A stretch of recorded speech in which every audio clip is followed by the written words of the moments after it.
우리는 계곡으로 올라가서 이끼로 덮여있는 바위 위에 앉았다. 우리 발 주변으로는 온통 야생화와 양귀비와 장군풀이 있었고 우리 주변으로는 철쭉나무들이 활짝 피어 있었다. 이토록 위대한 현자의 말씀을 듣기에 참으로 적합한 장소였다. 그의 아름다운 목소리로 그는 다음과 같은 말들로 말문을 열었다. 나는 참으로 너희에게 말한다. 여기 있는 형제들 중 하나에게 한 만큼 가장 미천한 이에게 한 것일지라도 그것은 곧 나에게 한 것이다. 예수께서 이런 말씀을 하셨다는 것으로 기록이 되어 있고 나는 네가 이 말의 참된 의미를 일상생활에서 살펴보길 바란다. 이를 관찰할 때 참된 행복이 들어서기 때문이지. 이 위대한 진리를 사람들은 아직 깨닫지 못했단다.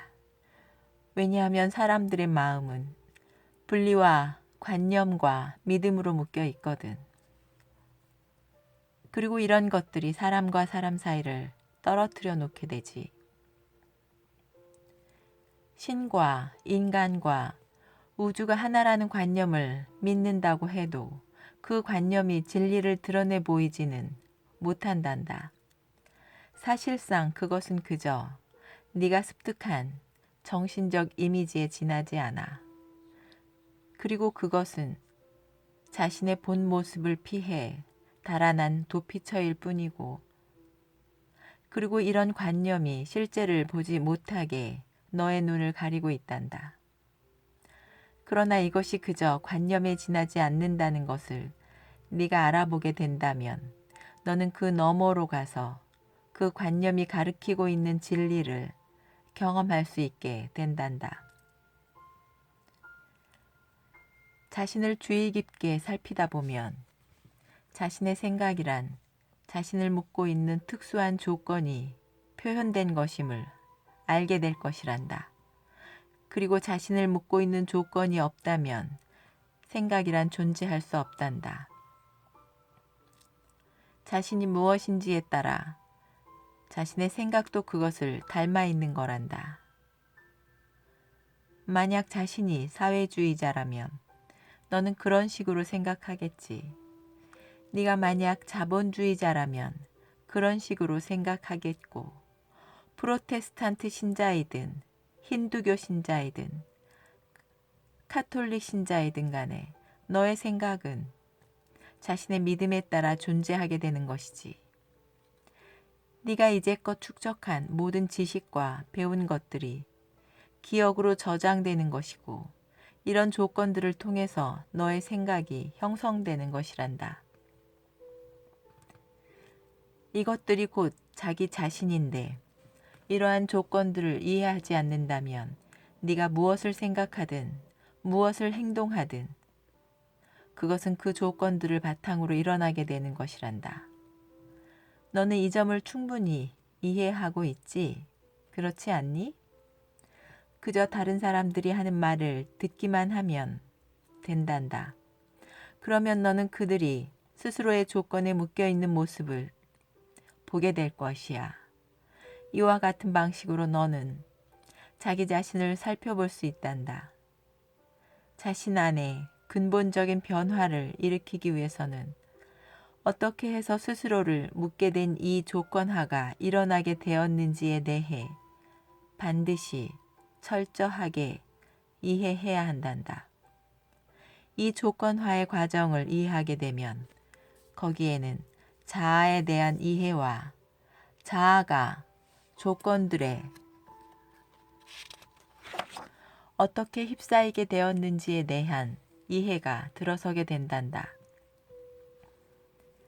이 사실을 왜곡하지 않고 할 일 없이 바라볼 수 있다면 자유가 있게 되고 그 자유 안에 다른 어떤 형태의 제약도 아닌 그 자유 안에 다른 어떤 형태의 제약도 아닌 실제가 들어서게 되지. 대부분 사람들은 책을 통해서 지혜를 찾고 있단다. 그들은 자신이 뭔가를 알고 있다고 자부하는 소위 전문가들을 따름으로써 생명을 이해할 수 있다고 생각하는 것이지. 그러나 자신이 뭔가를 안다고 말하는 사람은 알고 있지 못하단다. 어떤 이들은 철학 모임에 가입하거나 종교단체에 들어간단다. 그런 식으로 끊임없는 탐구가 계속해서 반복되지. 그런데 분명하게 이야기하건대 이런 식으로는 이해와 지혜를 결코 발견할 수 없단다. 왜냐하면 이렇게 하는 것은 모방일 뿐이고 누군가를 따라하는 것은 이해가 아니기 때문이지. 어떤 관념을 단순히 받아들이는 것은 이해가 아니야. 나라고 규정짓고 있는 것들을 강화시키는 것들을, 나라고 규정짓고 있는 것들을 강화시키는 것들을 아무 생각 없이 그냥 받아들이거나 자신의 의견과 상충되는 것들을 만났을 때 스스로를 닫아버린다면 이해란 존재할 수 없단다. 어떤 이들은 이해하기 위해 노력하지만 그렇게 하는 것은 그들의 생각을 또 다른 것으로 바꾸거나 변화시키는 것에 불과하지. 네 생각이 일어나는 그곳부터 바라보기 시작할 때 변혁이 일어나게 된단다. 그러면 자아가 무엇인지에 대한 이해가 있게 되는 것이고, 자아란 너를 묶고 있는 조건들이고, 자아란 너를 규정짓고 있는 조건들이 투사된 것이지. 그렇지 않니? 네, 나는 말했다. 이제 그 점을 보다 명확하게 깨닫게 되었습니다. 생명은 조건화로부터 자유롭단다. 그래서 생명은 창조적인 것이고, 창조적이고 싶다면 너는 반드시 생명의 표현을 방해하고 있는 자아를 이해해야 한단다. 바른 생각이란 우리가 자신을 알고 있을 때에 찾아오는 것이란다. 그리고 우리 자신을 알기 위해서 우리는 우리의 생각, 느낌, 반응에 대해 알아차려야 하는 것이란다.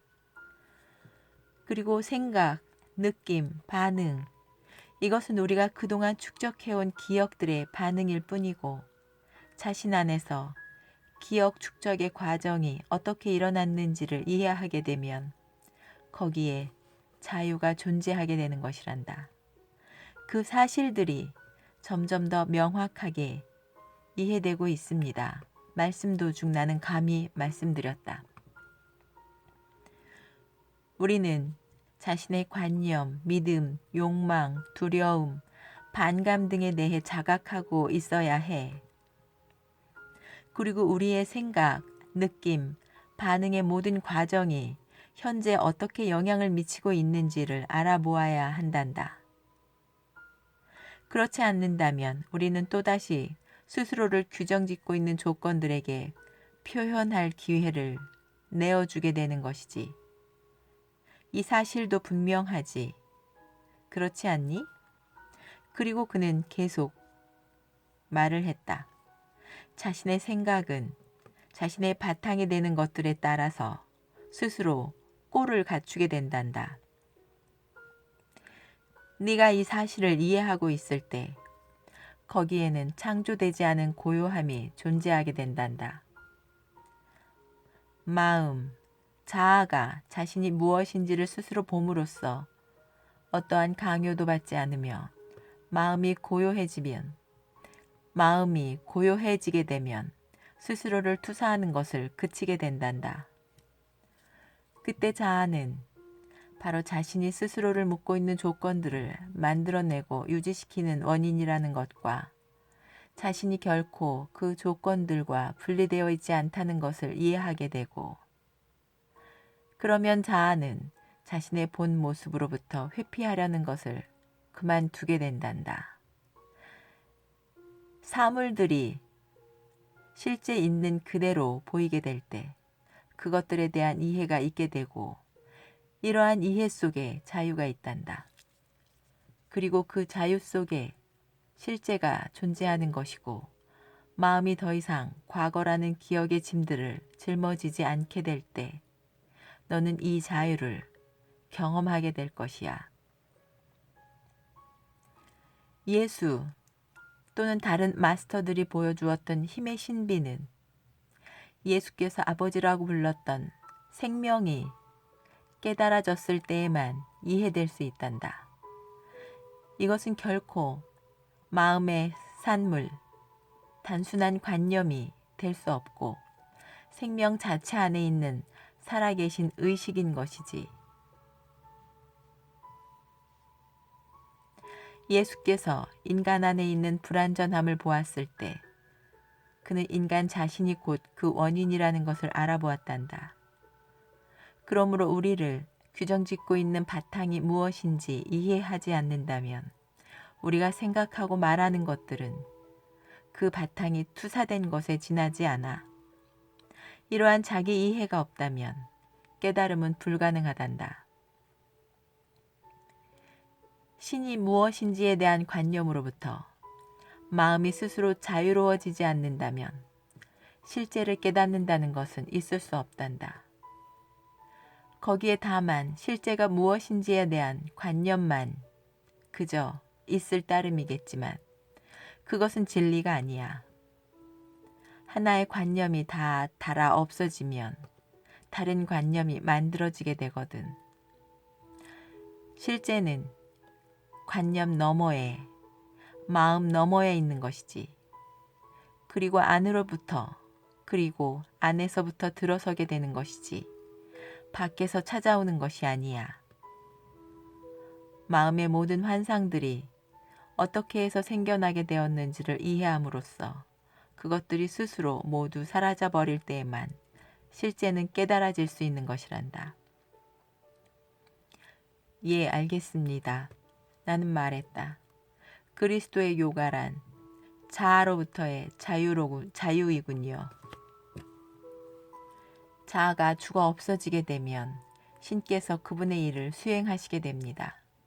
모든 것들의 창조자이자 인간의 마음을 넘어선 지성을 갖추고 있는 그것이 일을 하게 되는 것은 오직 마음이 스스로 결론들을 만들어내는 것을 중단했을 때에만 가능합니다. 그는 대답했다. 그래 아들아.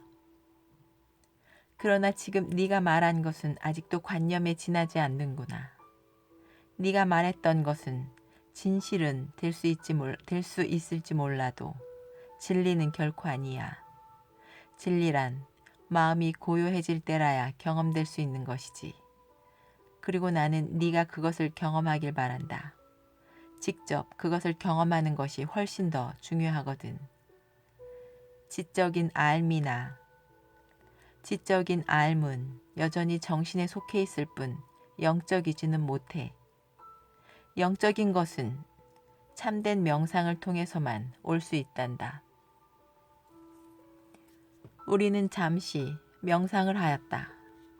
관념이나 이미지에 대해 명상을 하는 것이 아니라 다만 진리가 아닌 모든 것들을 바라보았다. 거짓된 그 모든 것들을 보고 마음이 활동하는 모습을 보고 마음의 움직임을 알아차리고 마음이 소중히 여기는 희망과 관념들을 알아차리며 거기에 앉아 있었다. 이러한 모든 것들은 자아가 투사된 것에 지나지 않는다는 것을 이해해 나감에 따라 그것들은 이제 사라져버리고 있었다. 그리고 존재가 더욱더 깨달아지고 있었다. 모든 힘, 모든 지성, 모든 사랑은 자신이 일할 수 있도록 자아가 죽는 순간만을 기다리고 있었다. 오직 자아만이 그 일을 방해하고 있었기 때문이다. 얼마나 오랫동안 내가 이 축복의 상태에 있었는지 나는 모른다. 내가 아는 것이라곤 내가 만들어내지 않는 고요함이 그저 있었다는 것이다. 그 고요함이 문득 들어섰고 그 침묵 속에 영원한 창조성이 있었다. 말로는 이 상태를 결코 설명할 수 없다. 나는 거대한 그저 있는 나 속으로 없어져 버렸다. 나는 거대한 그저 있는 나 속으로 없어져 버렸다. 아버지께서 몸과 마음의 성전을 통해서 일하시고 계셨으며 아버지께서는 그 목적으로 그 성전을 창조하신 것이다. 모든 힘, 모든 지혜, 모든 사랑은 영원하였으며 언제나 현존해 있었다. 나는 자아란 아무것도 아니며 스스로는 아무것도 할 수 없다는 것을 알게 되었다. 자아는 그 자체로는 아무 힘도 없기 때문이다. 모든 마음의 번뇌가 그쳤기에 나는 기쁨에 차올랐다.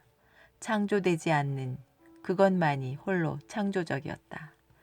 내가 지녔던 과거의 생각들과 기억들은 언제나 새로운 살아있는 현재 안에 없어져 버렸다. 그리고 살아있는 현재란 살아있는 순간이며 그것이 곧 실제이다. 그 순간 나는 내 친구가 자아는 스스로 속박에서 벗어나야 한다고 말했던 바의 뜻을 알게 되었다. 나는 이 말에 대해 수백만 단어라도 쓸 수야 있겠지만 그렇게 한다 하더라도 정신적 개념을 넘어서 있는 그 존재의 황홀함을 드러내지 못할 것이다.